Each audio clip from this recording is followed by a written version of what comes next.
सलाम, नमस्ते, सत श्री अकाल। आप सबका थैंक यू, शुक्रिया, धन्यवाद दिल से जो आपने मुझे इतना ज़्यादा प्यार दिया। मतलब लफ्ज़ों में बयान नहीं कर सकता कि कितना प्यार दिया है आपने। तो सिर्फ इतना बोलूँगा, धन्यवाद दिल से। मैंने अपनी कहानी ख़त्म की थी कि मैं कैसे शेफ़ बना दोबारा।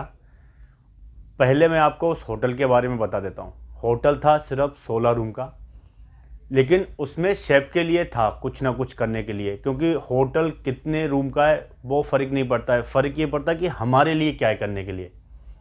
तो हमारे लिए बहुत कुछ था वहाँ। एक रेस्टोरेंट था, किटी हॉल था, बैंक्वेट हॉल था कम से कम 200-300 लोगों का, और एक टेरेस पे रेस्टोरेंट भी था।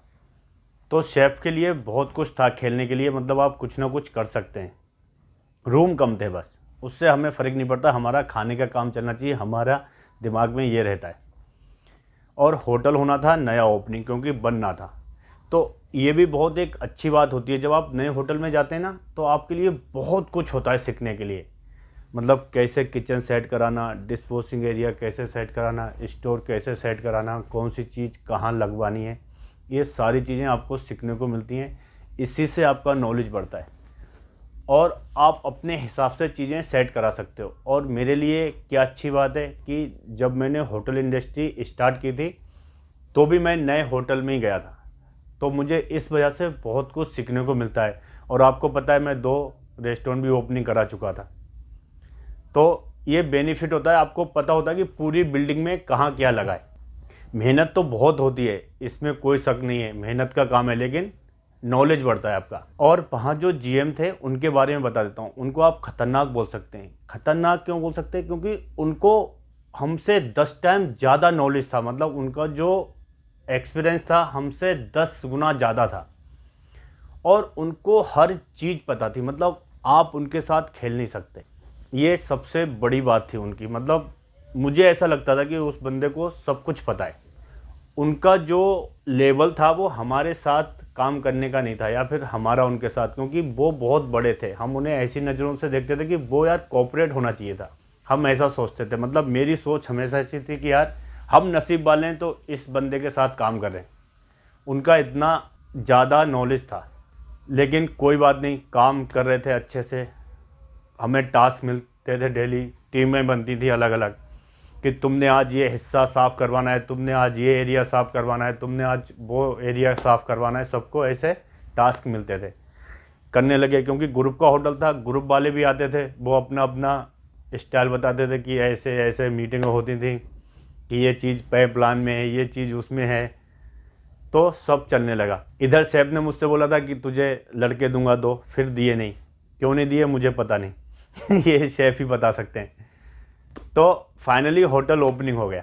होटल ओपनिंग होने के बाद होटल अच्छा भी चला। मतलब जो इसकी साइज़ थी, जितना बड़ा होटल था, उस हिसाब से बहुत ही अच्छा चला। और मेरे ऊपर इतनी जिम्मेदारी थी जिसकी कोई हद नहीं। मतलब मैंने खुद ही ली थी, क्योंकि मैं दोबारा शेफ बना था और मुझे कुछ बनना था।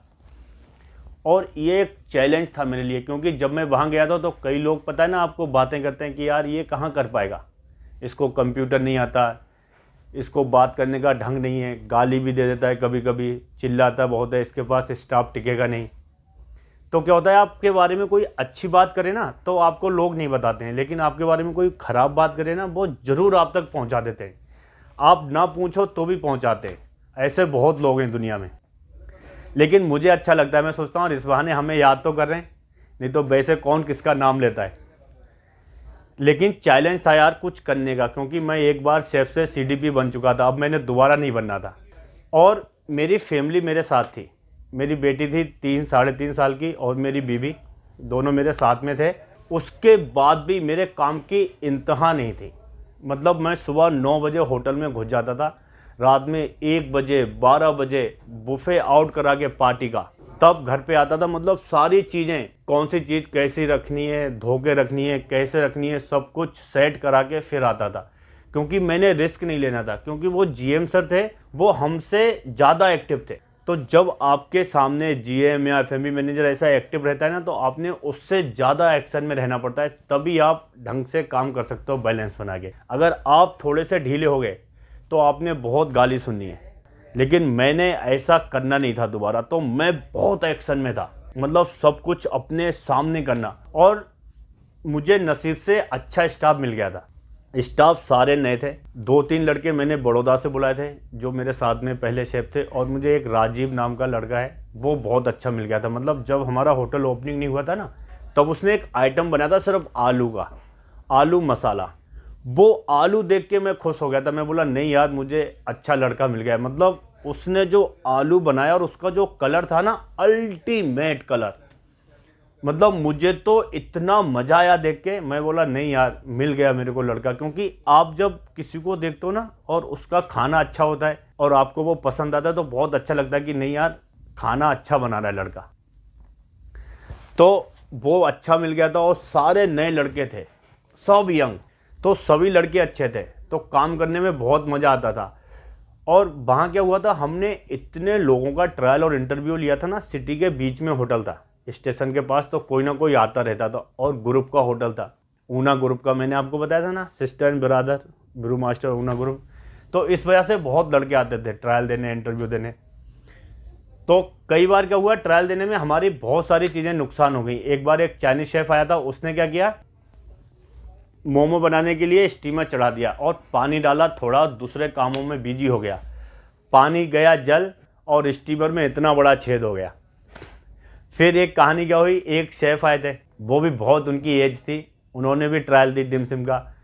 उन्होंने क्या किया, डिमसिम में किचन किंग मसाला डाल दिया।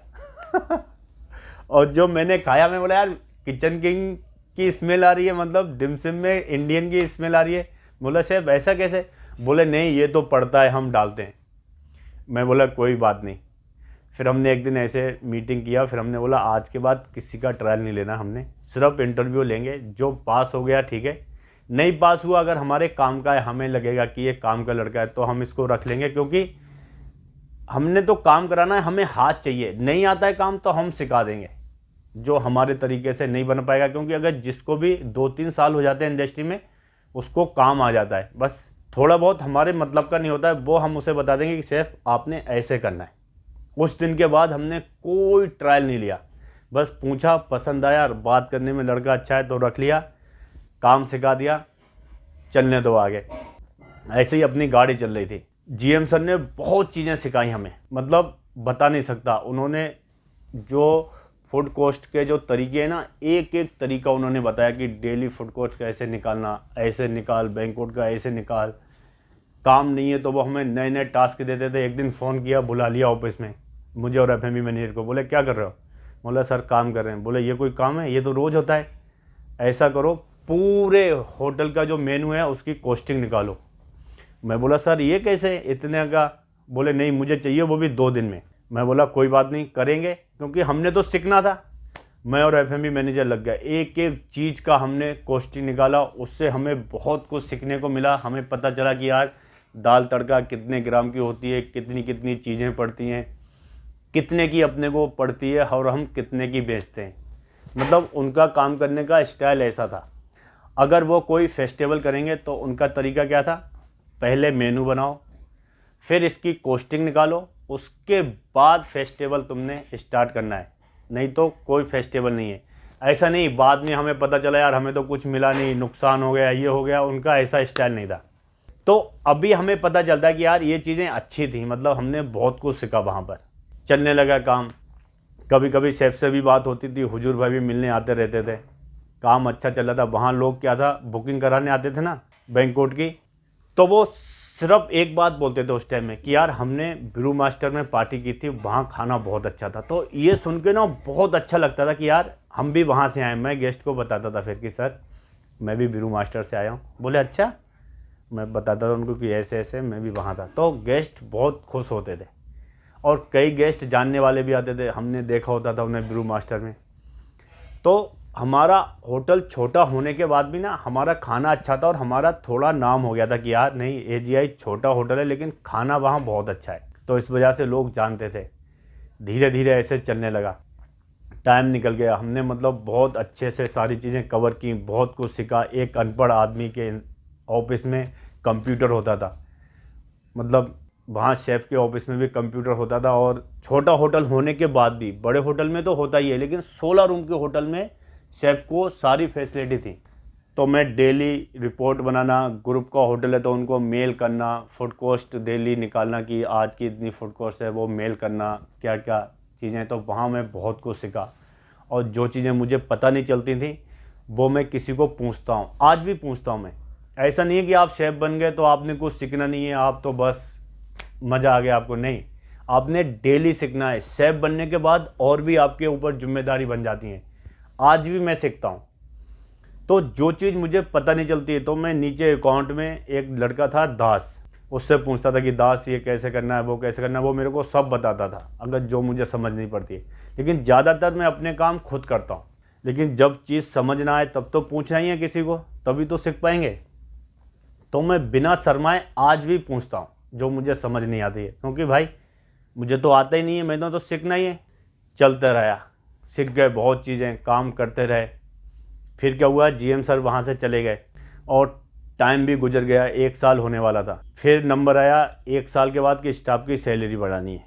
तो हमने बात की मैडम से कि मैडम स्टाफ सैलरी बढ़ाने के लिए बोला है। मैडम ने बोला ठीक है, मैं सर से बात करूँगी। मैडम ने सर से बात की, सर ने बोला बढ़ा देंगे। 1 महीने बाद क्या हुआ, सैलरी आई तो बढ़ के नहीं आई। फिर लड़कों ने मुझसे बोला कि सर सैलरी तो बढ़ी नहीं। मैं बोला चल ठीक है, देखते हैं। और मेरी फैमिली भी जा चुकी थी घर, क्योंकि मेरी बीवी को डिलीवरी होने वाली थी। तो मैं भी दिसंबर में घर चला गया। घर में गया, घर जाने के बाद 1 दिन बाद मेरे बेटा हो गया। इतनी खुशी कि ओ हो, मज़ा आ गया। मेरे जो जानने वाले थे मैंने उन्हें फ़ोन किया कि यार मेरे बेटा हुआ है। तो सुमित वहीं था, बड़ौदा में उस टाइम पे, और वहाँ एक होटल बनना था, सुबह इलाइट, 50 रूम का होटल। तो वो वहाँ जो जीएम थे वो भी मुझे जानते थे। जीएम सर ने मुझे बुलाया, बधाई अधाई दी, फिर मुझे पूरा होटल दिखाया। ऐसे ही पूरा होटल दिखाने के बाद मुझे बोला तू यहाँ ज्वाइन कर ले, क्योंकि मुझे एक अच्छे शेफ़ की ज़रूरत है। मैं बोला सर मैं तो वहाँ नौकरी कर रहा हूँ।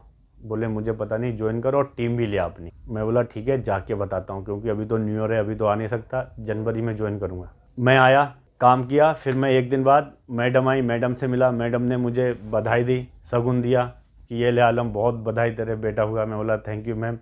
फिर मैंने रिज़ाइन दिया मैडम को। मैं बोला मैडम ये मेरा रिज़ाइन है, मैं जाना चाहता हूँ। मैडम ने बोला तू कैसे जा सकता है, तेरे तो न्याने भी यहाँ बड़े होंगे। उस टाइम मुझे न्याने नहीं पता था फिर बाद में पता चला पंजाबी में बच्चों को न्याने बोलते हैं। मैं बोला ठीक है मैम। फिर हमें सैलरी मिली, लड़कों की किसी की सैलरी नहीं बढ़ी। फिर क्या करें, फिर मैंने सबको बुलाया। मैं बोला ऐसे ऐसे बात है, मुझे बड़ौदा में एक ओपनिंग मिल रही है, तो क्या करना है, तुमने जाना है किसी ने? तो लड़कों ने बोला हाँ हमने जाना है। कुछ लड़कों ने बोला नहीं हम यहाँ ही रहेंगे। तो मैं बोला ऐसा करो 4 लड़के पहले रिज़ाइन दे दो, रिज़ाइन दे के जाना है, हमने एडजस्ट से ऐसे नहीं जाना है। उन्होंने रिज़ाइन दिया, हमने उन्हें पहले भेज दिया। फिर हुजूर भाई से मिला, सबसे मिला कि सर ऐसे बात है, मैं जाना चाहता हूँ, क्योंकि मैं कुछ ऐसा होता है ना तो हुजूर भाई से डिस्कस कर लेता हूँ। तो उन्होंने बोला ये तो अच्छी बात है, तेरे बेटा हुआ है, तुझे उस घर पे नौकरी भी मिल गई, 50 रूम का होटल है, ऐसा कर तू निकल जा। फिर मैंने मैडम को बोला कि नहीं मैडम मैंने जाना ही है। फिर सर आए, बात की, तो बात होगी पक्की कि भाई अब चले जाना है। तो हमने यहाँ इतने अच्छे से काम किया, लेकिन मैडम हमें जाने नहीं दे रही थी, लेकिन जाना ज़रूरी था, क्योंकि वहाँ मेरे घर के सिर्फ 3 किलोमीटर दूर पे मुझे नौकरी मिली थी, और होटल भी था 50 रूम का। तो कई बार क्या होता है, आप यहाँ सुकून भी है, आपको खुश हैं, लेकिन आपने आगे बढ़ने के लिए ना रिस्क लेना पड़ता है, तभी आप आगे बढ़ पाते हैं। आप कभी ऐसा ना सोचें कि यार यहाँ हम खुश हैं और हमारी सैलरी भी ठीक है और हमसे कोई कुछ बोलता नहीं है, तो आप यहाँ ही नौकरी करते रहेंगे ना ये सोच के, तो आप कभी आगे नहीं बढ़ पाएंगे। अगर आपने आगे बढ़ना है तो बीच बीच में आपको ऐसे रिस्क लेना पड़ता है, क्योंकि रूम का फर्क था। होटल इंडस्ट्री ना रूम से भी देखी जाती है, भले ये चल रहा था, लेकिन लोग सोचते थे 16 रूम का होटल है। तो इसलिए मैं बड़ौदा गया, क्योंकि मुझे 50 रूम का होटल मिल रहा था। अब मैं आपको बताऊंगा आने वाली स्टोरी में कि बड़ौदा जाके हमने कैसे होटल ओपनिंग कराया, और दोबारा मैं पंजाब में कैसे आया और किस वजह से आया। तब तक के लिए